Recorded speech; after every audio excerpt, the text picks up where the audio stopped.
ताकि हम संसद साहब यहाँ पे चल रहे हैं, इनसे भी बातें करते रहे। और क्या लग रहा है इस बार का, क्या लग रहा है इस बार के चुनाव में? अभी तो कई जगह देखा गया है आप लगातार कैंपेन पे कैंपेन कर रहे हैं। लग रहा है क्या? पब्लिक से पूछिए क्या लग रहा है। एक नंबर पर हम। हाँ, एक नंबर पे इधर ओम प्रकाश राजभर है, लगातार देखिए ना, आपको भी लेकर बयान दे रहे हैं कि वो तो चल नहीं पाते हैं, वो क्या चलने की जरूरत, लोकसभा में भाषण करने की दिमाग की जरूरत है कि यही बात है, मल्ल युद्ध करना है वहाँ। तो क्या लगता है ओम प्रकाश राजभर वहाँ झगड़ा झंझट वालों की जरूरत नहीं है। हाँ, वहाँ शिष्टाचार पूर्वक बात करने वालों की जरूरत है। तो आज दूसरे सेट में पर्चा दाखिल करने जा रहे हैं आप? हाँ, आने तो उधर से बात होगी जाना। तो ये है बालकृष्ण चौहान जी थे। और दूसरे सेट की जरूरत क्यों महसूस? दूसरे सेट में पर्चा दाखिला करें? नहीं, जरूरत नहीं है, मतलब कि भाई डर नहीं है। जैसे हम 3 सेट है ना कि पहला वाला 3 सेट भरते हैं हम। अच्छा, हर बार जब भी लड़े हैं। अब 3 सेट अब भी भरना था, लेकिन जो अफवाहें तैर रही थी कि टिकट कट गया, ये है, परसों कट जाएगा, नरसों कट जाएगा, तो हमने 8 तारीख को दाखिल कर दिया पहला पर्चा। अच्छा, भाई उस पर विराम लग गया। आप लोग बहुत परेशान थे, सारे लोग दिन भर वही जो है। तो ओम प्रकाश जी खाली परेशान थे, सेट कर रहे थे आपको। परेशानियों को दूर करने के लिए हमने वो किया। अरे तो जो लोग टिकट कटने की बात कर रहे थे, आपके पार्टी के लोग भी दावा कर रहे थे कि वो कटवा के लेते आएंगे। अरशद जमाल जो भी कर रहे थे, तो वो विराम लगाने के लिए वो पहलकदमी हमारी थी। हाँ, तो अब क्या कहेंगे? अब लग रहा है नहीं कटेगा अब तो टिकट, कल आखिरी दिन है नामांकन का।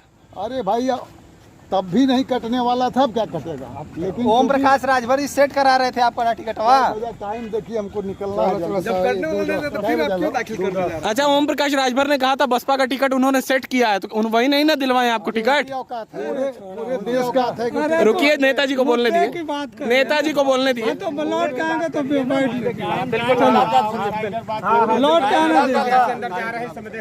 तो देखिए, बहुजन समाज पार्टी के उम्मीदवार हैं बालकृष्ण चौहान, जो कि दूसरे सेट में नामांकन के लिए आज अंदर जा रहे हैं। और पर्चा दाखिला इन्होंने पहले किया। और अब जैसा कि इन्होंने बताया, टिकट कटने की जो चर्चा भी चल रही थी, इन तमाम चर्चाओं पर अब विराम लग गया है। और अब एक बार फिर देखिए किस तरीके से इन्होंने बताया 3 सेट में हमेशा पर्चा दाखिला करते हैं बालकृष्ण चौहान। और एक बार फिर अब पर्चा दाखिले के लिए नामांकन केंद्र पहुँचे हुए हैं। दूसरे सेट में नामांकन के लिए आज बालकृष्ण चौहान नामांकन केंद्र पहुंचे हुए हैं। बहुजन समाज पार्टी के उम्मीदवार हैं बालकृष्ण चौहान। तमाम चर्चाएं चल रही थी कि बालकृष्ण चौहान का टिकट कट सकता है, प्रत्याशी बदला जा सकता है। ओम प्रकाश राजभर भी इस बीच तमाम तरह के दावे कर रहे थे, लेकिन बालकृष्ण चौहान ने जिस तरीके से अभी कहा कि इन तमाम तरह की अटकलों पर पूरी तरह से अब विराम लग गया है और न टिकट कटना था न टिकट कटेगा। और आज दूसरे सेट में नामांकन के लिए बालकृष्ण चौहान नामांकन केंद्र पहुंचे हुए घोसी लोकसभा से। बहुजन समाज पार्टी के उम्मीदवार हैं बालकृष्ण चौहान। और ऐसे में जहां कई लोकसभा सीटों पर बहुजन समाज पार्टी ने अपने प्रत्याशी को बदला, तो घोसी लोकसभा से भी ऐसे कयास लगाए जा रहे थे। और बहुजन समाज पार्टी के ही एक नेता, जो कि मऊ नगर पालिका से चेयरमैन है अरशद जमाल, वो दावा कर रहे थे कि वो 14 मई तक लगातार प्रयास करते रहेंगे और चुनाव लड़ सकते हैं अरशद जमाल। ऐसी अटकलें बनी हुई थी, लेकिन अब इन तमाम अटकलों पर पूरी तरह से विराम लग गया है।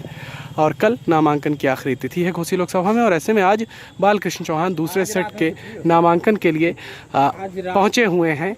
बालकृष्ण चौहान नामांकन केंद्र, देखिए यहाँ पे पत्रकार भी मौजूद हैं जो बातें कर रहे हैं। क्या बोल रहे हैं संजय जी? जी हाँ, क्या कह रहे हैं? रात में कुछ हो सकता है? नहीं, कुछ भी हो सकता है। और इसीलिए सभी प्रत्याशी हैं जो वो अपना पहुंचे हैं भाई, सभी लोग अपना सिक्योरिटी बड़े संतुष्ट नजर आ रहे हैं। बालकृष्ण चौहान कह रहे हैं, बिल्कुल कह रहे हैं कि हम पहले चुनाव जीत रहे हैं। और जो सपा प्रत्याशी हैं और जो एनडीए प्रत्याशी हैं, ये लोग दूसरे नंबर के लिए लड़ाई लड़ रहे हैं। हाँ, और नकारा भी नहीं जा सकता है, बसपा का यहाँ पे कब्जा ज्यादा बढ़ रहा है। पिछले 5 चुनाव की अगर बात करेंगे, आप समीकरण जब निकालेंगे, तो पिछले 5 चुनाव में 3 बार बसपा के खाते पाले में गई है ये सीट। तो ये मैटर करता है, क्योंकि यहाँ पे बसपा जो उम्मीदवार है वो बहुत, अरे आप जो वोटर है वो इनका वोट तादाद अच्छा है और पोलिंग भी अच्छी होती है। इसलिए सारे प्रत्याशी तो यही कह रहे हैं कि बाकी जो 2 हैं वो दूसरे और तीसरे के नंबर की लड़ाई लड़ रहे हैं, जैसे इन्होंने बसपा की अगर बात कर लिया जाए, बसपा के पिछले 5 चुनाव का निकाला जाए, आकलन किया जाए, तो बसपा का यहाँ पे गढ़ रहा है, बसपा को जीत मिलती रही है। तो इस वजह से भी बालकृष्ण चौहान को लग रहा होगा कि हम ये चुनाव जीत जाएंगे।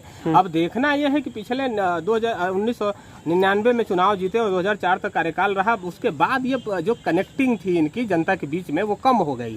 अब उस चीज को ये कितना भुना पाते हैं। और चौहान समाज की भी वोट अच्छा खासा यहाँ पे 2.25 लाख के आसपास, 2.5 लाख के आसपास वोट है।